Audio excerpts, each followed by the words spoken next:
How successfully would you say that you manage the emotion of anger? Now, that's a very important question for each of us to come to terms with, because anger is just a part of life. There is plenty of conflict out there. There are going to be things that disappoint. There are going to be moments when we feel very thwarted in the way that we want to do things, and so the emotion of anger is going to show up. There are some people who have a well-conceived plan about how they're going to handle that emotion. They know that it's going to be there, and so they've got some ideas in mind as to how they might manage it so that they don't take the emotion and just allow it to ruin their objectives in the way that they relate with people. Many people, though, have a deep history of mismanaging anger, and they already know the next time that they experience anger, it's probably not going to go well then either. And it makes you think, do you just not learn from experiences? And frankly, the answer comes down to, no, I just guess I don't learn. I just keep doing the same thing over and over, knowing that it's going to get those rotten results, but that's just kind of what I do. And there are some people that you know that you could say about them, oh yeah, when that person gets angry, they just blow. It happens every time, they just blow.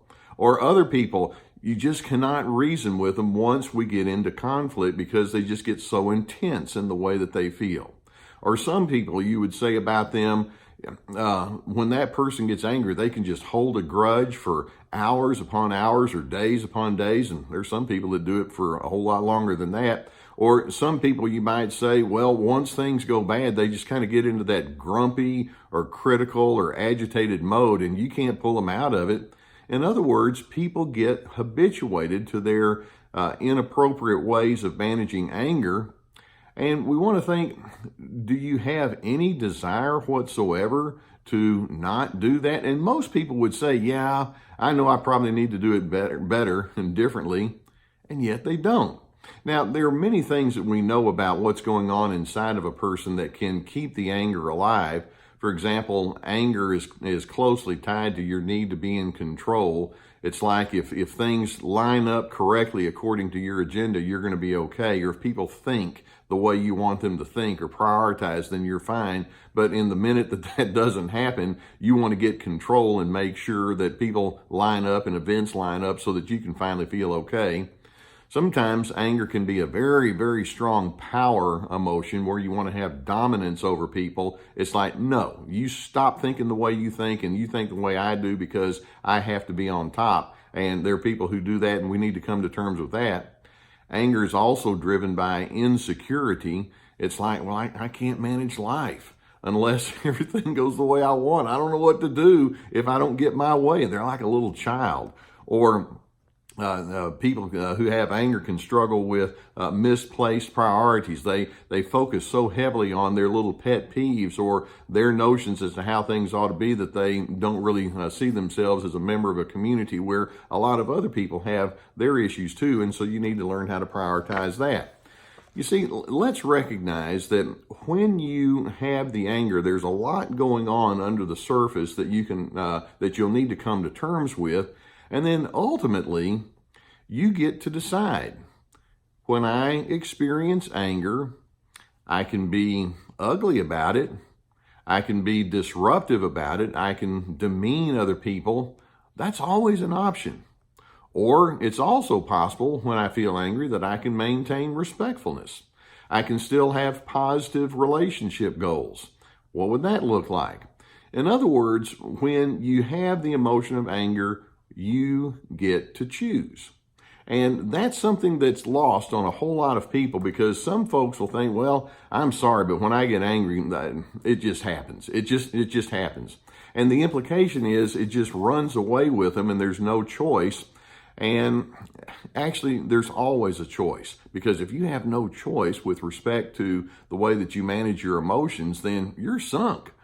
Then I guess the emotions just win, and you just kind of have to go with whatever direction they take you in. Really, healthy anger management comes down to one very, very large determination, and that is you're going to need to come to terms with what I refer to as emotional laziness. Have you ever thought about that? Now, when I say emotional laziness, it's like I don't want to have to put in the work that's going to be required to handle my emotions properly. I don't want to have to think. I don't want to have to plan. I just want everything to fall into place. That's what I'm referring to when I say emotional laziness. I just want the world to cater to my needs of the moment, and then I'll just be fine.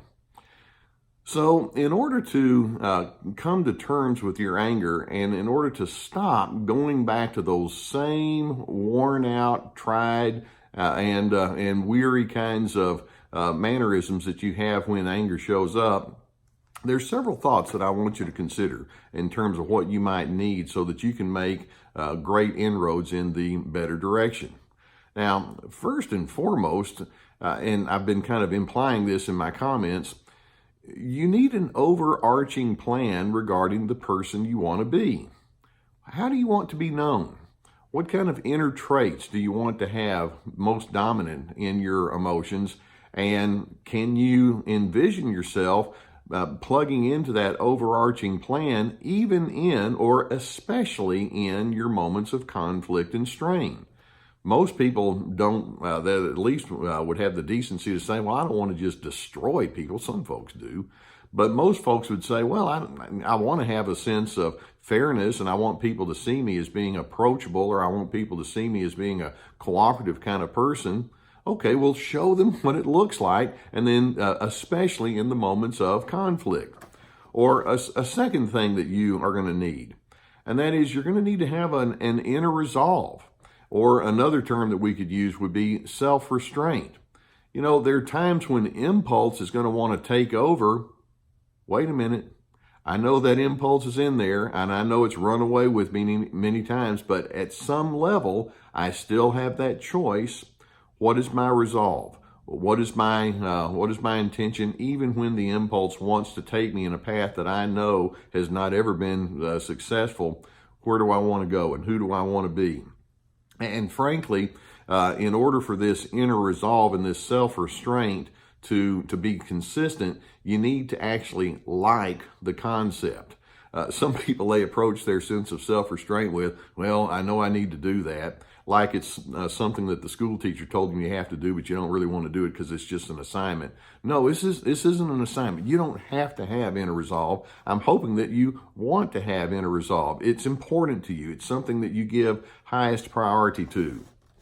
Now, a third thing that you need, and this may sound a little strange, you need to have a built-in pessimism regarding your life. That sounds kind of odd to think, hey, I thought we were talking about having a positive approach towards life. And the answer is, yeah, that's what I'm talking about. And it starts with realizing sometimes things just don't play out well.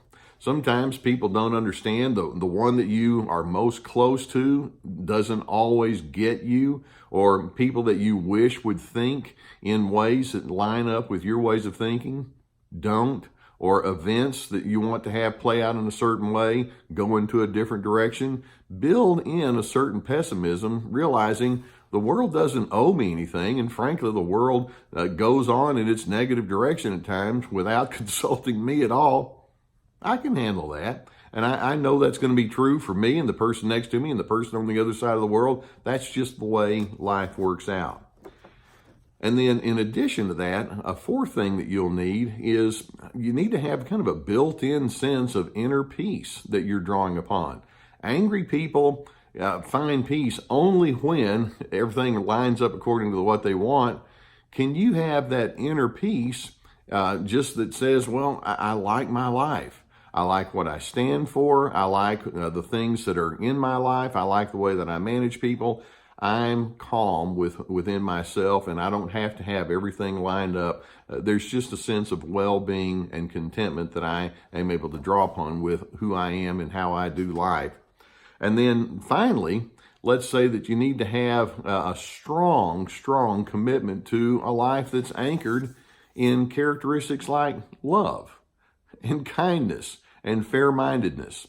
Now, see, let's go back and ask, how pleased are you with the way that you manage your anger? I think we all could use some sort of improvement. And if you recognize there's always choice, that anger is not just an impulse. Anger is not just a habit that you go back to. Anger is not just something that runs away with you, but anger is something that you can have determination regarding, and you can plug it into a well-conceived philosophy of life, then I'm hoping that as you recognize that, you can then rehearse in your mind who you want to be and how you want to manage yourself in some of those common moments where in the past your anger may have run away with you, but then you can think, wait a minute, I have a game plan. I know who I am. I'm going somewhere, and this maladaptive form of anger doesn't fit. You can actually think that way, and in doing so, you can make great strides towards your emotional healthiness. And frankly, you're going to be a lot easier to get along with, and I think that's going to help you in the long run in your relationship success too.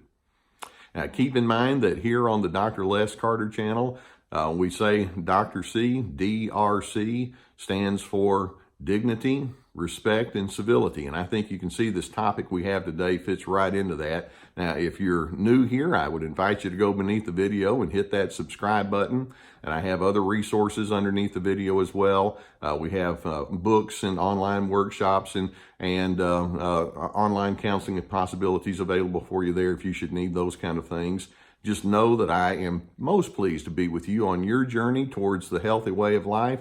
We're all in this together, and I so appreciate your willingness and your efforts to be a better person. So let's see if we can make a community that says, well, this is something we're all trying to do. That having been said, I will see you next time.